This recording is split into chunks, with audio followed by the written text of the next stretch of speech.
শুরু করছি রবীন্দ্রনাথ ঠাকুরের লেখা গল্প দেনা পাওনা।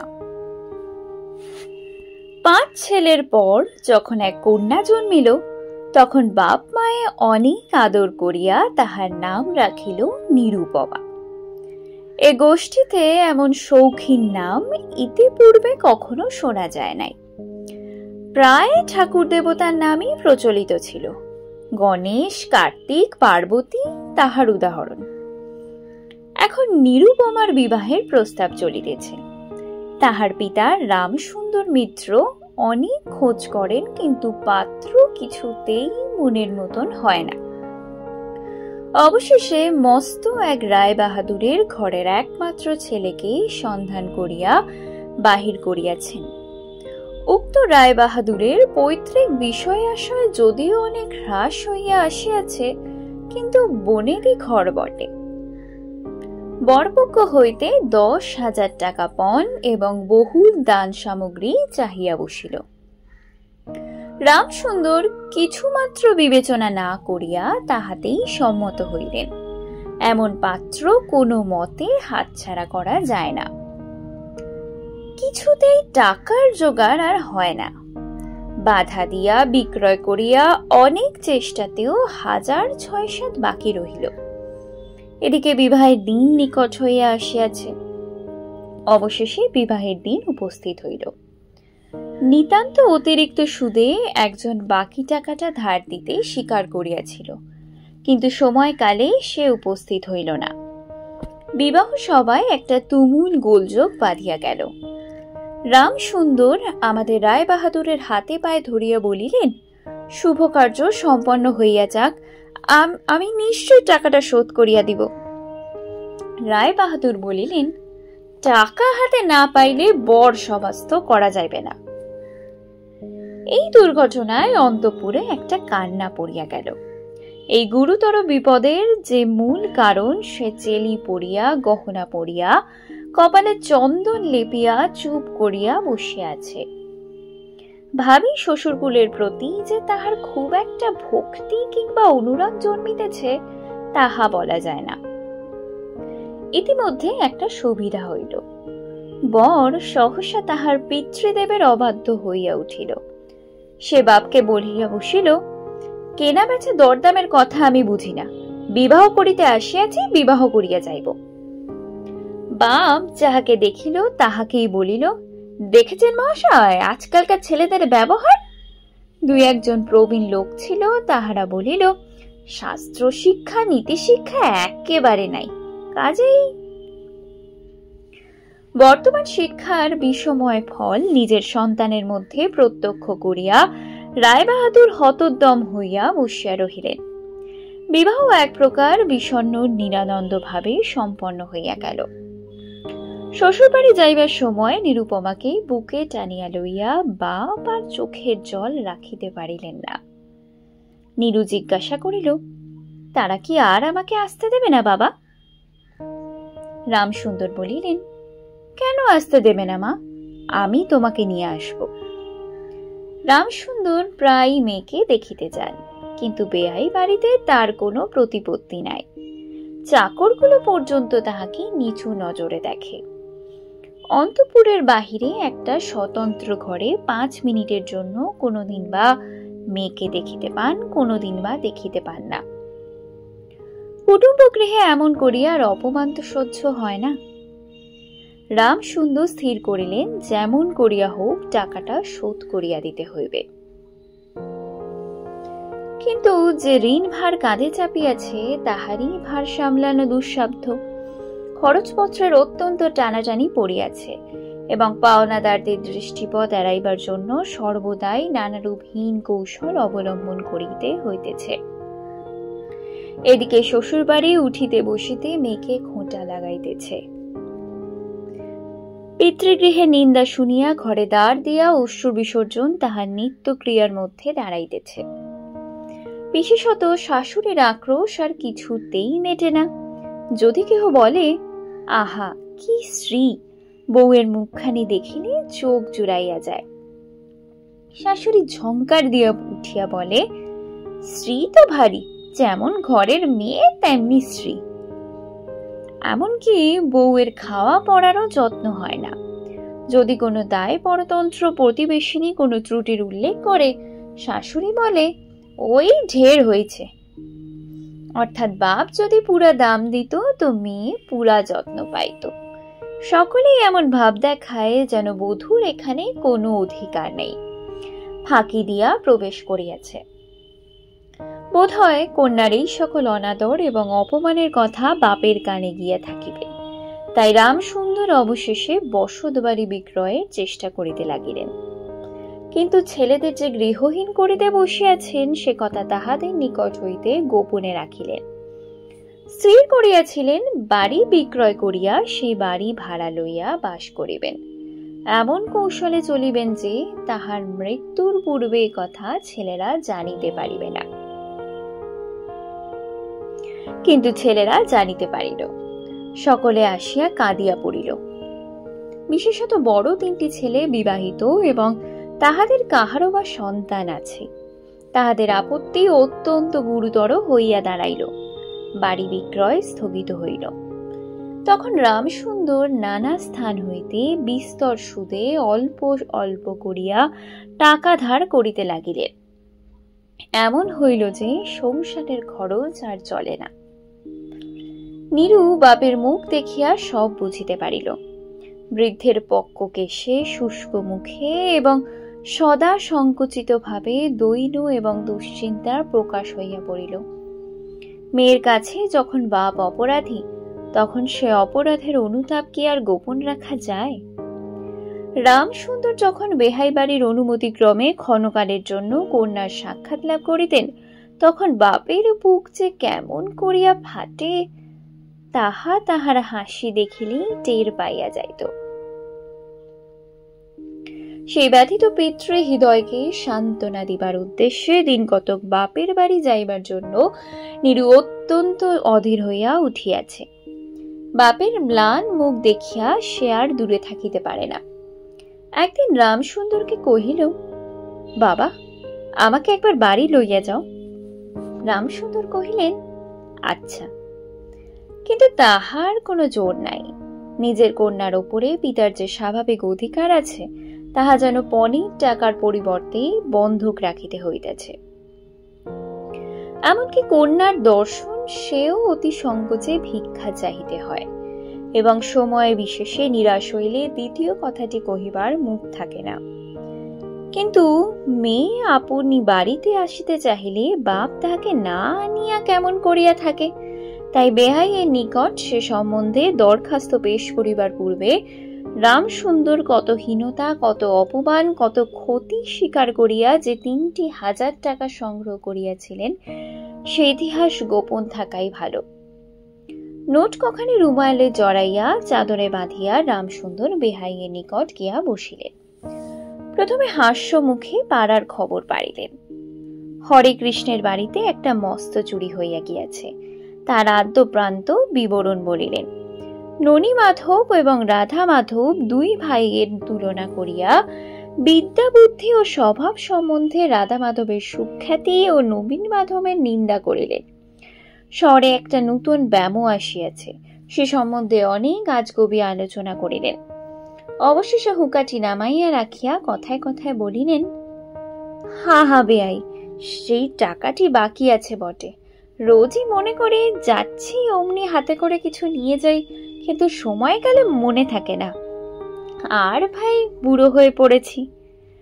এমনই এক দীর্ঘ ভূমিকা করিয়া পাঞ্জরের দিনখানি অস্থির মতো সেই 3খানি নোট যেন অতি সহজে অতি অবহেলে বাহির করিলেন।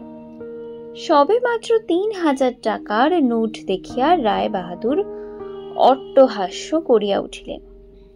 বলিলেন, থাকবে আই, ওতে আমার কাজ নাই। একটা প্রচলিত বাংলা প্রবাদের উল্লেখ করিয়া বলিলেন, সামান্য কারণে হাতে দুর্গন্ধ করিতে তিনি চান না। এই ঘটনার পরে মেয়েকে বাড়ি আনিবার প্রস্তাব কাহারও মুখে আসে না। কেবল রামসুন্দর ভাবিলেন, সে সকল কুটুম্বিতার সংকোচ আমাকে আর শোভা পায় না। মর্মাহত ভাবে অনেকক্ষণ চুপ করিয়া থাকিয়া অবশেষে মৃদু স্বরে কথাটা পারিলেন। রায়বাহাদুর কোনো কারণ মাত্র উল্লেখ না করিয়া বলিলেন, সে এখন হচ্ছে না। এই বলিয়া কর্মোপলক্ষে স্থানান্তরে চলিয়া গেলেন। রামসুন্দর মেয়ের কাছে মুখ না দেখাইয়া কম্পিত হস্তে কয়েকখানি নোট চাদরের প্রান্তে বাঁধিয়া বাড়ি ফিরিয়া গেলেন। মনে মনে প্রতীক্ষা করিলেন, যতদিন না সমস্ত টাকা শোধ করিয়া দিয়া অসংকোচে কন্যার উপরে দাবি করিতে পারিবেন, ততদিন আর বেহাই বাড়ি যাইবেন না। বহু দিন গেল, নিরুপমা লোকের ওপর লোক পাঠায়, কিন্তু বাপের দেখা পায় না। অবশেষে অভিমান করিয়া লোক পাঠানো বন্ধ করিল। তখন রামসুন্দরের মনে বড় আঘাত লাগিল, কিন্তু তবু গেলেন না। আশ্বিন মাস আসিল। রামসুন্দর বলিলেন, এবার পুজোর সময় মাকে ঘরে আনবই, নইলে আমি। খুব একটা শক্ত রকম শপথ করিলেন। পঞ্চমী কি ষষ্ঠীর দিনে আবার চাদরের প্রান্তে গুটি কতক নোট বাঁধিয়া রামসুন্দর যাত্রার উদ্যোগ করিলেন। 5 বৎসরের এক নাতি আসিয়া বলিল, দাদা, আমার জন্য গাড়ি কিনতে যাচ্ছিস? বহুদিন হইতে তাহার ঠেলা গাড়িতে চড়িয়া হওয়া খাইবার শখ হইয়াছে, কিন্তু কিছুতেই তাহা মিটিবার উপায় হইতেছে না। 6 বৎসরের এক নাতিনী আসিয়া সরদনে কহিল, পুজোর নিমন্ত্রণে যাইবার মতো তাহার একখানিও ভালো কাপড় নাই। রামসুন্দর তাহা জানিতেন এবং সে সম্বন্ধে তামাক খাইতে খাইতে বৃদ্ধ অনেক চিন্তা করিয়াছেন। রায়বাহাদুরের বাড়ি যখন পুজোর নিমন্ত্রণ হইবে, তখন তাহার বধূগণকে অতি যৎ সামান্য অলঙ্কারে ও অনুগ্রহপাত্র দরিদ্রর মতো যাইতে হইবে। একথা স্মরণ করিয়া তিনি অনেক দীর্ঘ নিঃশ্বাস ফেলিয়াছেন, কিন্তু তাহাতে তাহার ললাটের বার্ধক্য রেখা গভীরতর অঙ্কিত হওয়া ছাড়া আর কোনো ফল হয় নাই। দৈন পীড়িত গৃহের ক্রন্দনধ্বনি কানে লইয়া বৃদ্ধ তাহার বেহাই বাড়িতে প্রবেশ করিলেন। আজ তাহার সে সংকোচ ভাব নেই। দ্বার রক্ষী এবং ভৃত্যদের মুখের প্রতি সে চকিত সলজ্জ দৃষ্টিপাত দূর হইয়া গিয়াছে, যেন আপনার গৃহে প্রবেশ করিলেন। শুনিলেন রায়বাহাদুর ঘরে নাই। কিছুক্ষণ অপেক্ষা করিতে হইবে। মনের উচ্ছ্বাস সংবরণ করিতে না পারিয়া রামসুন্দর কন্যার সহিত সাক্ষাৎ করিলেন। আনন্দে 2 চোখ দিয়া জল পড়িতে লাগিল। বাপও কাঁদে, মেয়েও কাঁদে, 2 জনে কেহ আর কথা কহিতে পারে না। এমন করিয়া কিছুক্ষণ গেল। তারপরে রামসুন্দর কহিলেন, এবার তোকে নিয়ে যাচ্ছি মা, আর কোনো গোল নাই। এমন সময় রামসুন্দরের জ্যেষ্ঠ পুত্র হরমোহন তাহার 2টি ছোট ছেলে সঙ্গে লইয়া সহসা ঘরে প্রবেশ করিলেন। পিতাকে বলিলেন, বাবা, আমাদের তবে এবার পথে ভাসালে। রামসুন্দর সহসা অগ্নিমূর্তি হইয়া বলিলেন, তোদের জন্য কি আমি নরকগামী হব? আমাকে তোরা আমার সত্য পালন করতে দিবি নে? রামসুন্দর বাড়ি বিক্রয় করিয়া বসিয়াছেন। ছেলেরা কিছুতে না জানিতে পায় তাহার অনেক ব্যবস্থা করিয়াছিলেন, কিন্তু তবু তাহারা জানিয়াছে দেখিয়া তাহাদের প্রতি হঠাৎ অত্যন্ত রুষ্ট ও বিরক্ত হইয়া উঠিলেন। তাহার নাতি তাহার 2 হাঁটু শাবলে জড়িয়া ধরিয়া মুখ তুলিয়া কহিল, দাদা, আমাকে গাড়ি কিনে দিলে না? নতশ্রী রামসুন্দরের কাছে বালক কোনো উত্তর না পাইয়া নীরুর কাছে গিয়া কহিল, পিসিমা, আমাকে একখানা গাড়ি কিনে দেবে? নিরুপমা সমস্ত ব্যাপার বুঝিতে পারিয়া কহিল, বাবা, তুমি যদি আর 1 পয়সা আমার শ্বশুরকে দাও, তাহলে আর তোমার মেয়েকে দেখতে পাবে না, এই তোমার গা ছুঁয়ে বললুম। রামসুন্দর বলিলেন, ছি মা, অমন কথা বলতে নেই। আর এই টাকাটা যদি আমি না দিতে পারি, তাহলে তোর বাপের অপমান আর তোরও অপমান। নীরু কহিল, টাকা যদি দাও তবেই অপমান। তোমার মেয়ের কি কোনো মর্যাদা নেই? আমি কি কেবল একটা টাকার থলি? যতক্ষণ টাকা আছে ততক্ষণ আমার দাম। না বাবা, এ টাকা দিয়ে তুমি আমাকে অপমান করো না। তাছাড়া আমার স্বামী তো এ টাকা চান না। রামসুন্দর কহিলেন, তাহলে তোমাকে যেতে দেবে না মা? নিরুপমা কহিল, না দেয় তো কি করবে বলো, তুমিও আর নিয়ে যেতে চেও না।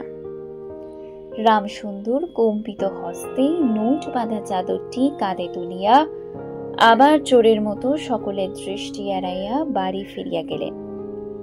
কিন্তু রামসুন্দর এই যে টাকা আনিয়াছিলেন এবং কন্যার নিষেধে সে টাকা না দিয়াই চলিয়া গিয়েছেন, সে কথা গোপন রহিল না। কোন স্বভাব কৌতূহলী দ্বার লগ্ন কর্ণদাসী নীরুর শাশুড়িকে এই খবর দিল। শুনিয়া তাহার আর আক্রোশের সীমা রহিল না। নিরুপমার পক্ষে তাহার শ্বশুরবাড়ি সরসজ্জা হইয়া উঠিল।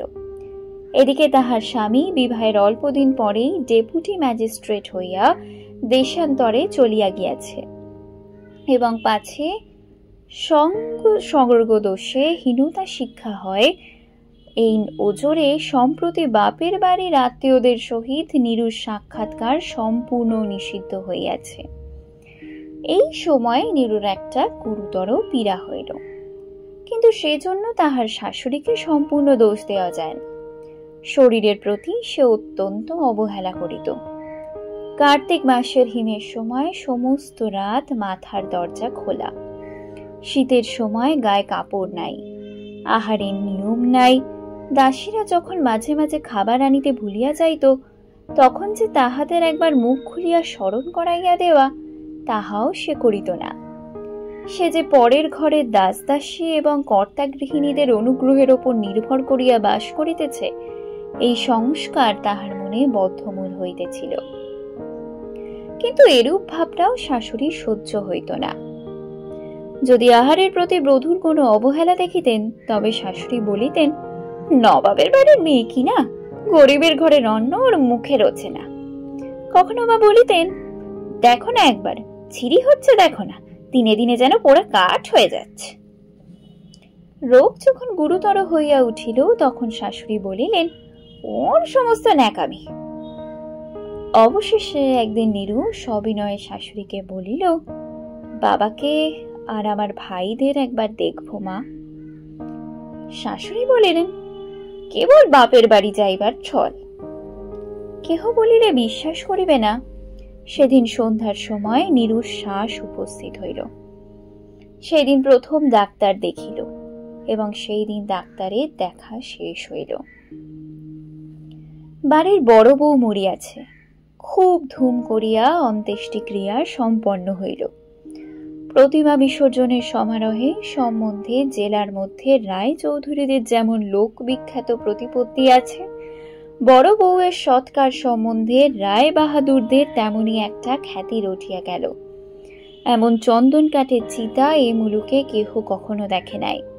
এমন ঘটা করিয়া শ্রাদ্ধ কেবল রায় বাহাদুরদের বাড়িতেই সম্ভব, এবং শোনা যায় ইহাতে তাহাদের কিঞ্চিত ঋণ হইয়াছিল।